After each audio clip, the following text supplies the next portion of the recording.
Have you ever asked yourself, how much money is actually enough? Not what you want, not what the world tells you, but what is enough for you?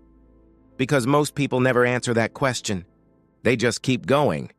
More income, more upgrades, more consumption, and the line keeps moving. Every time they reach it, it shifts again. So they keep chasing, and somehow it never feels complete.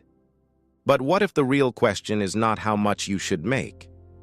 What if the real question is, how much should you keep? Welcome to Real Deep Understanding. Take a breath. Slow down. This is not just about money. This is about your heart. Because money has a way of revealing things that nothing else can. It reveals what you trust, what you value, what you're holding on to.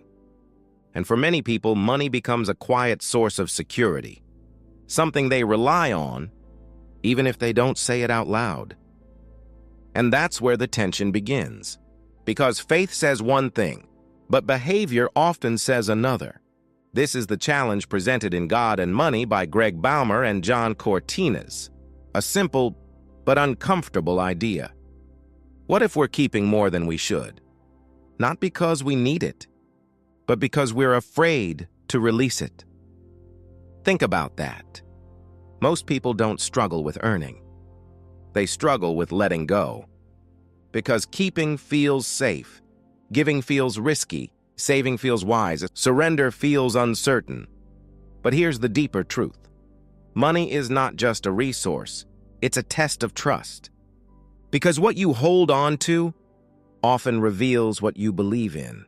Do you trust what you can store, or do you trust something greater? And this is where things become uncomfortable. Because when you really examine your life, you begin to see patterns. Spending, that doesn't align with your values. Saving, that comes from fear, not wisdom. Giving, that feels optional, instead of intentional. And slowly, money takes a place in your life that it was never meant to have. It becomes more than a tool. It becomes a source of control. But biblical wisdom challenges that. It calls for something different. Generosity, sacrifice, purpose, not occasional giving. Not leftover giving, intentional giving. The kind that makes you think. The kind that requires faith. Because true generosity is not measured by what you give. It is measured by what it costs you. And that's where the shift happens. Because when giving becomes meaningful, your perspective changes.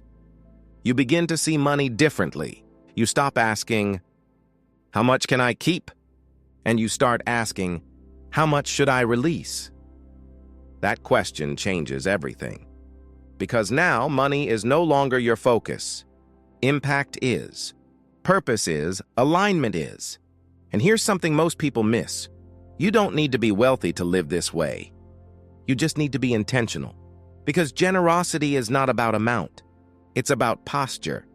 It's about the position of your heart. Are you open or are you closed? Are you willing or are you holding back? Because when you live with open hands, something powerful happens.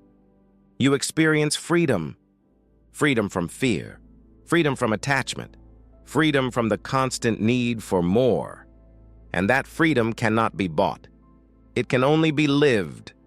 But let's be honest, this is not easy.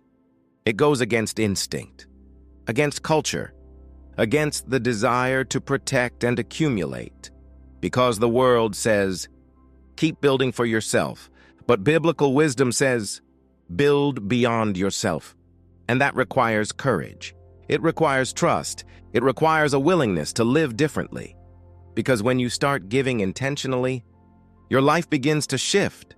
Your priorities become clearer. Your spending becomes more focused. Your purpose becomes stronger. And your money finally aligns with your beliefs. No more contradiction. No more internal conflict. Just clarity and peace. So take a moment and ask yourself honestly, how much is enough? And how much are you holding that could be used for something greater? Because in the end, it's not about how much you had. It's about what you did with it. Did you store it or did you use it? Did you hold tightly, or did you release wisely? Because your answer to that defines your relationship with money. If this message made you reflect, like the video, subscribe to Real Deep Understanding, and share this with someone who needs to hear it. Because this is a conversation most people avoid.